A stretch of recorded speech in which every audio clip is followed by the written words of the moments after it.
Today's lesson continues our look at developments.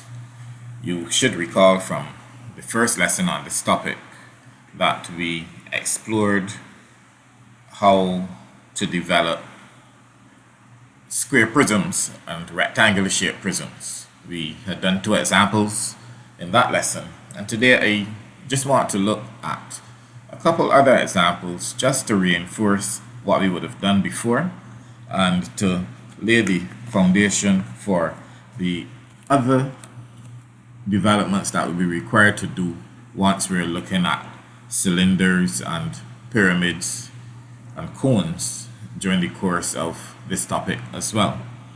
So what is highlighted here on the page is a hexagonal prism.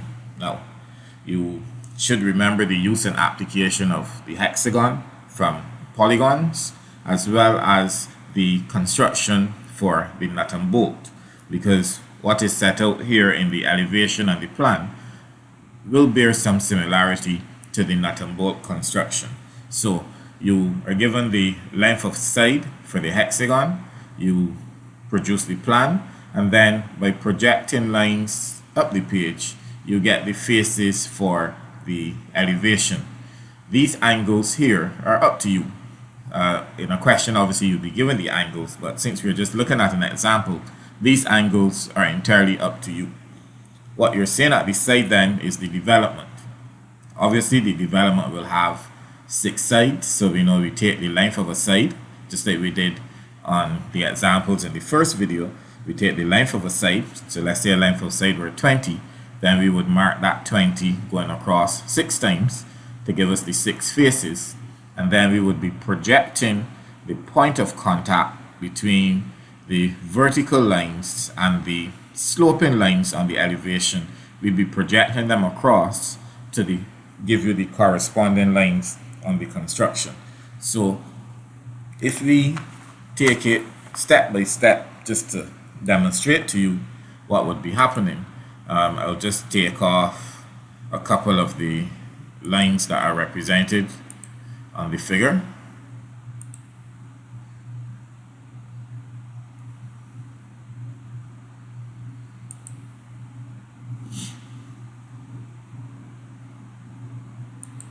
So we take off those lines so that we can build up the development to show you each step that we're taking. So the first thing that we'll be doing then is putting in the 6 sides by dropping in these vertical lines representing the 20mm spaces going across the page. The next step for us will be to bring the horizontal lines across from each of the points of contact. So these lines will come across the page, and if you look carefully, if you take the first corner here, you would know that this line will really go to your first line, and then it will run all the way over to the last line, and that will change as we go. So we would recognize that the second line I'm highlighting here actually will start second vertical line, and then end at the second last vertical line, and it will just continue like that. If you look carefully, then you can actually see the shape starting to take place. So if then we put in the shape by connecting the intersection of those projection lines, then you're able to see the actual shape for the development falling into place. But you should also recall that we used hidden detail lines or broken lines to represent where the folds would be on the drawing. So I'll now represent those hidden lines that would give you the folds, and I'll just take away the extra lines on the drawing to give you the opportunity then to again see the final drawing. So I'll just take away that first set of lines, and now you can see what the final product would look like at the end of the day. all of your work then in the construction would show you, as I mentioned at the beginning, the construction lines as well, just to give you an idea of what the overall thing would look like once you've put in all of your construction lines. As usual, remember that this is orthographic projection, therefore we would be labeling our views, front view, plan, and then we would also label the development once the construction is completed. So that gives us a look at the first example. No major issues where that is concerned, I'm sure. So now we move to the second example. This is a little more complex because this actually now is showing you, and once you're seeing all these lines here, I know that we've created total confusion, but I'll remove those lines in a little bit.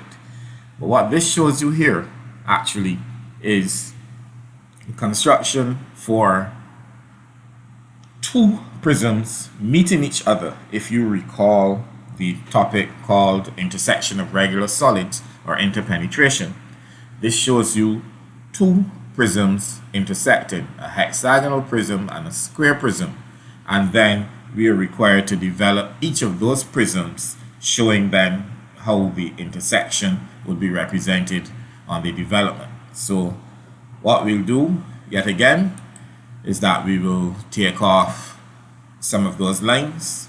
So just give me the opportunity to remove a few of these lines, and then we'll be able to pull the construction a little bit better so that you can see all the things that you'll be required to see on the drawing.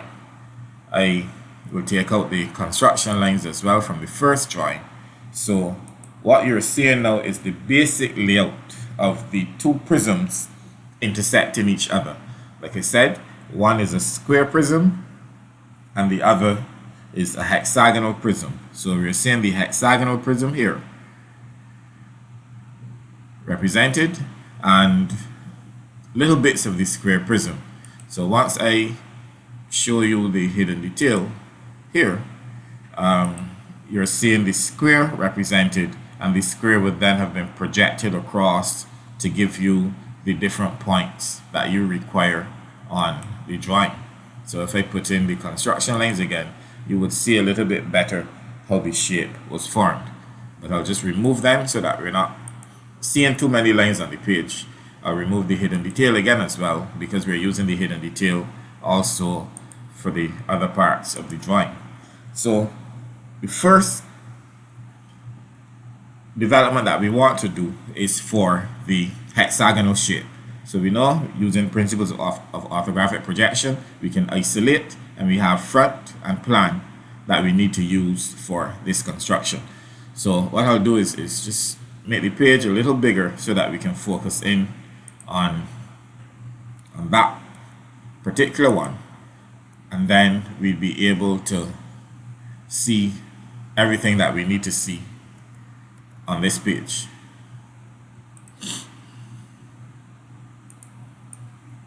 So we've pulled this so that we can look at the page a little bit better, and we'll then start to put in the lines that we need.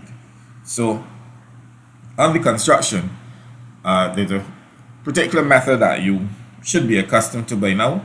So we know that on this construction we will need to pull in the lines as necessary. So I'm highlighting now the first set of lines that we would put in. We know it's a hexagon. We know the length of side will be taken from the plan, and therefore we're able to step off length of side 6 times going across the page. We've also taken the height of the front view across the page. So basically we've produced a rectangular shape for the layout of that development. Now what I'll do early on, because sometimes you get a little confused, is that I will put in the outline for that shape, because that is what we need for the development at the end of the day. So I just put in that outline early so that we know that we've closed up that shape. Anything else that will happen with this development is happening on the inside of that rectangular shape that we've highlighted. Now once we've put that in, then we want to determine the hole or the opening that will highlight the connection of the square prism to the hexagonal prism. So the next set of lines that I'm putting in, and I'll just talk through what is happening as well. This set of lines allows you to plot that part of the construction. Now we have to pay attention because we have to know how the drawing opens that will allow us to place the hole at the correct point. Now the drawing opens with one of these faces. So if you think that we cut the drawing at a corner and we open the drawing, then the first face represented here would be one of these faces here. This face, in this instance, would represent that first face. So as we go around then to the second face, the intersection starts to happen on the second face. The intersection continues on the third face, and then it is also on the fourth face going around here. So it says then that that intersection should be shown here on the second face, on the third face, and on the fourth face on the construction. So we take the points that relate to that construction and we mark them in. So right now we have the distance between one corner and where the square prism intersects the plan, and that distance is marked off on the drawing relative to the corner that it relates to. So you see this vertical line here represented, and then this vertical line here. These represent the point of contact on the drawing for the hole on that particular face. Also, the center of the hole is represented by the third vertical line. So those three lines become important for that construction. Also, you note that there's the little V shape that's represented. That's the corner as the prism encloses the corner of the hexagonal shape. So in this regard then, we've taken those distances, those heights across the page to intersect as well, because those corners would be represented on the faces on the construction also. Now with that then, we are almost at the point then where we can plot what we need. So I'm going to drop in now that shape, and you will see the points of contact that are necessary to give me that shape.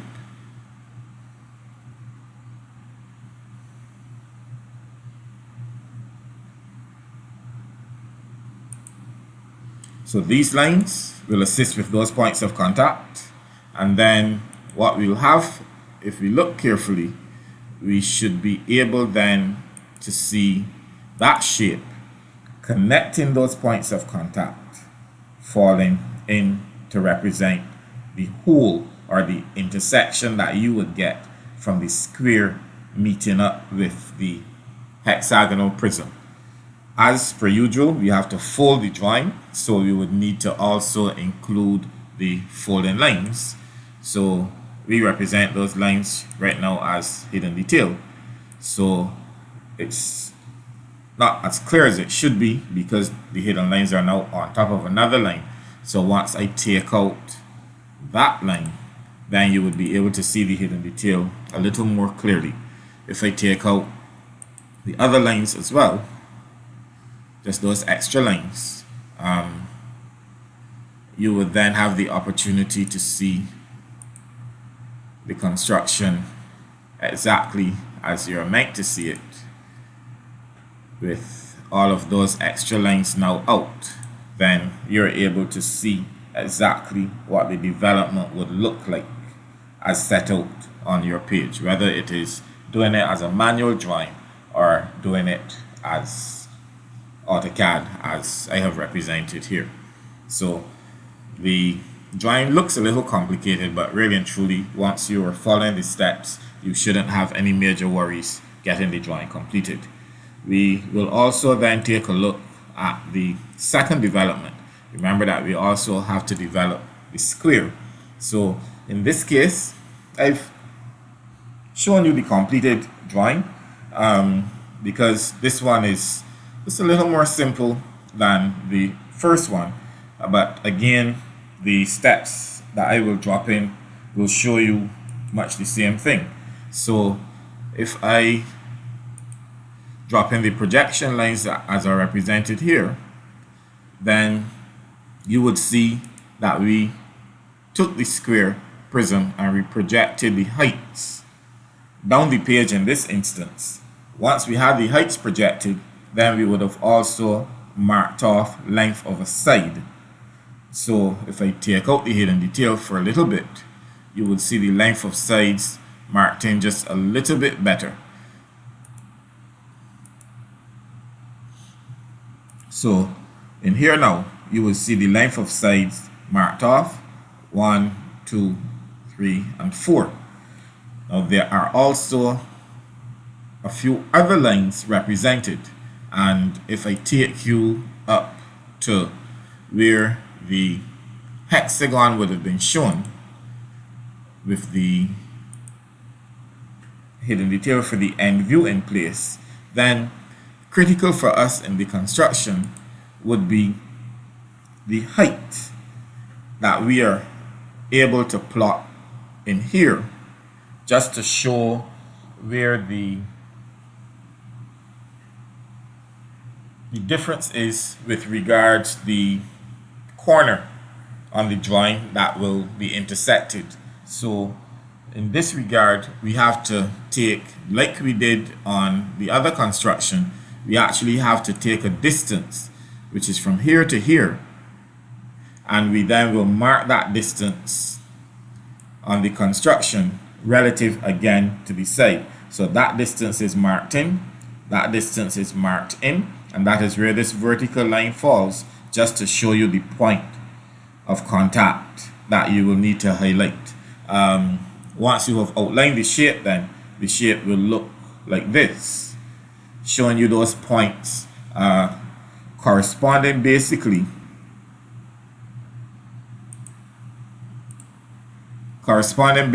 to the same points that are represented on the other development, where you have those pointed pieces on those faces as well. So you're able to do more than one development on a drawing depending on what is presented to you. This is our bit on prisms. For the time being, we will be moving on to cylinders, and if you think about it, a cylinder is a prism then with a circular cross section. But we'll be moving on to cylinders in our next exercise, and we'll be looking at how we can develop cylinders to give you much the same type of representations that you have been able to produce in the last 2 lessons. I thank you for your time, and I look forward to bringing the next lesson to you when we'll be looking to develop cylinders.